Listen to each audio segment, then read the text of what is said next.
একটা প্রশ্ন আসছে, ইদানিং শায়েখ আহমদুল্লাহর ব্যাপারে তাহিরি হুজুর অনেক গালাগালি দিছে, এমনকি 48 ঘন্টা আলটিমেটাম দিছে, এমনকি তিনি বলেছেন মামলাও করবেন। আচ্ছা শোনেন, একটা কথা বলি, এটা হলো আহমদুল্লাহ সাহেব একটা আলোচনা করতে যেয়ে বলেছিলেন যে রাসূল করিম সাল্লাল্লাহু আলাইহি ওয়াসাল্লাম 40 বছর পর্যন্ত তো নবী ছিলেন না, তিনি নবুয়তের দায়িত্ব পালন করেন নাই, নবুয়তের দাওয়াত দেন নাই। এই কথাটা নিয়ে লাগছে পেস লাগার পরে এখন উনি হুমকি দিছে যে ওনার বিরুদ্ধে মামলা দিবে। আচ্ছা আমরা মামলা টামলার কাছে যাই না, আমরা আসল জায়গাটাতে আসি। দেখেন হাদিসগুলা বুঝতে হবে একটু ঠান্ডা মাথায়, গরম মাথায় কোনো সিদ্ধান্ত নিলে সঠিক সিদ্ধান্ত নেওয়া যায় না, আবেগে সিদ্ধান্ত নিলে সঠিক সিদ্ধান্ত নেওয়া। আচ্ছা হাদিসগুলো আগে শোনেন। নবী করিম সাল্লাল্লাহু আলাইহি ওয়াসাল্লাম তিনি নবী, তার আগে আরো অনেক নবী আছে না নাই? প্রথম কথাটা বুঝবেন, নবী নির্বাচনের মাধ্যমে হয় না, নবী হয় সিলেকশনে। আর সিলেকশনটা করেন কে? আল্লাহ পাক। আর এই সিলেকশনটা আল্লাহ পাক করছেন আলমে আরোহায় থাকা অবস্থায়, অর্থাৎ পৃথিবীতে আসার আগেই, আদম আলাইহিস সালামও পৃথিবীতে আসার আগেই কে কে নবী হবে এটা সিলেকশন করছেন কে? আল্লাহ পাক। কিন্তু প্রত্যেক নবীকে আল্লাহ নবুয়তের দায়িত্ব দিয়েছেন প্রাপ্তবয়স্ক হওয়ার পরে। ফালাম্মা বালাগা আশুদ্দাহু ওয়াস্তাওয়া আতাইনাহু হুকমা ওয়া ইলমা। আল্লাহ পাক বলেন প্রত্যেক নবীকে আমি নবুয়তের দায়িত্ব দিছি, তারা যখন প্রাপ্তবয়স্ক হয়েছে তখন আমি তাদেরকে জ্ঞান, প্রজ্ঞা, বিজ্ঞান শিক্ষা দিয়েছি। এখন আসেন, রাসূল করিম সাল্লাল্লাহু আলাইহি ওয়াসাল্লাম আসলে নবী হইছে কবে? হযরত আবু হুরায়রা রাদিয়াল্লাহু তাআলা আনহু বলেন, আমরা রাসূল করিম সাল্লাল্লাহু আলাইহি ওয়াসাল্লামকে জিজ্ঞেস করলাম, ইয়া রাসূলুল্লাহ সাল্লাল্লাহু আলাইহি ওয়াসাল্লাম আপনি নবী হইছেন কবে? ইয়া রাসূলুল্লাহ মাতা ওয়াজাবাত লাকা নবুওয়া। আমরা রাসূলকে জিজ্ঞেস করলাম, ইয়া রাসূলুল্লাহ সাল্লাল্লাহু আলাইহি ওয়াসাল্লাম আপনি নবী হইছেন কবে? আপনি যে নবী এটা কখন থেকে নির্ধারণ করা হয়েছে? কলা ওয়া আদামু বাইনার রূহি ওয়াল জাসাদে। রাসূল করিম সাল্লাল্লাহু আলাইহি ওয়াসাল্লাম বলছেন আমাকে নবী হিসাবে ঘোষণা দেওয়া হয়েছে আদম যখন একটা মাটির দেহ এবং তার রূহ এর মাঝখানের যে অবস্থাটা ছিল ওই সময়টাতেই আমাকে নবী বলে ঘোষণা দেওয়া হয়েছে।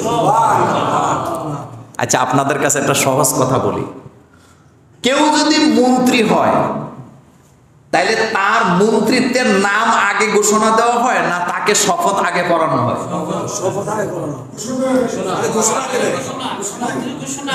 ঘোষণা আগে না শপথ আগে? আগে ঘোষণা, আগে ঘোষণা। আচ্ছা কোন একটা জায়গায় রেজাল্টে ফার্স্ট, সেকেন্ড, থার্ড হয়েছে, তাদেরকে পুরস্কৃত করা হবে, ঘোষণা আগে না পুরস্কার আগে? এই কথাটা সহজ। প্রত্যেক নবীর নবুয়তের ঘোষণাটা রূহের জগতে হয়েছে, এতে কোনো সন্দেহ নাই। কিন্তু পৃথিবীতে আসার পরে নবুয়তের দায়িত্বটা দেওয়া হয়েছে একটা নির্দিষ্ট সময়ে, নির্দিষ্ট বয়সে। এই কথাটার মধ্যে এতটুকু পার্থক্য, এটার জন্য একজন আরেকজনকে গালাগালি করার কিচ্ছু নাই। যেমন রাসূল করিম সাল্লাল্লাহু আলাইহি ওয়াসাল্লাম তিনি 41 বছরের প্রথম দিন তার উপরে ওহী নাযিল হয়েছে নাকি? এর আগে কি উনি কালিমার দাওয়াত দিয়েছেন? নামাজের দাওয়াত দিয়েছেন? যাকাতের দাওয়াত দিয়েছেন? দেয় নাই। তিনি হিলফুল ফুজুলের সাথে কাজ করছেন, তিনি তাহান্নুস করতেন হেরা গুহায়। কি করতেন? তাহান্নুসের ব্যাখ্যা আমি আপনাকে 1 ঘন্টা দিতে পারবো। তাহান্নুস মানে ধ্যান করা নয়, চোখ বন্ধ করে বসে থাকা নয়। তাহান্নুস মানে হলো জাতিকে নিয়ে চিন্তা করা, জাতি গোমরাহির মধ্যে আছে, মারামারিতে লিপ্ত আছে, মদ, জুয়া, গাঁজা, মারামারি, জিনা, ব্যভিচারে লিপ্ত আছে, জাতিকে কিভাবে সেখান থেকে রক্ষা করা যায় এই চিন্তা, চেতনা, গবেষণা করাকে তাহান্নুস বলা হয়। আর 41 বছরের প্রথম দিন রাসূল করিম সাল্লাল্লাহু আলাইহি ওয়াসাল্লামের উপরে ওহী নাযিল হয়েছে, নবুয়তের দায়িত্ব দেওয়া হয়েছেন। এটা কোরআনের সর্বপ্রথম ওহী এবং এটা হাদিসে জিবরীল। এখন নবী তো উনি আগেই হয়েছেন, কিন্তু দায়িত্বটা দেওয়া হয়েছে কয় বছর বয়সের সময়? এর আগে কি উনি একদিনও দাওয়াত দিছে কালিমার? একবারও কি দিছেন? দেয় নাই। তবে তিনি কখনো শিরিক করেন নাই, তিনি ওই অবস্থায় মূর্তি পূজা করেন নাই, তিনি প্রতিমার সামনে কখনো মাথা নত করেন নাই। কেন করে নাই? কারণ তাকে কন্ট্রোল করেছেন কে? আল্লাহ। আল্লাহ পাক তাকে রহমতের চাদর দিয়ে গঠন করে রেখেছেন। তিনি যাতে এদিক সেদিক না যায়। দেখেন আরেকটি হাদিসে আসছে,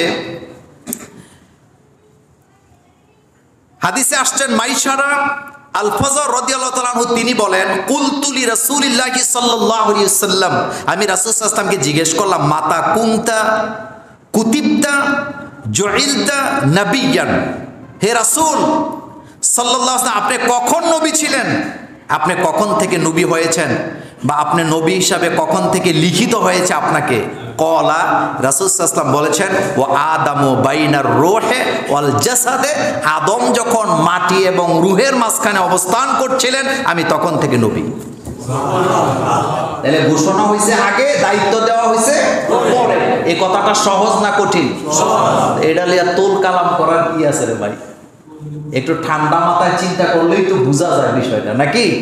হযরতে মূসা আলাইহিস সালাম, হযরত ইব্রাহিম আলাইহিস সালাম, তারা যে নবী হয়েছেন এটা তো আগেই হয়েছে, নাকি?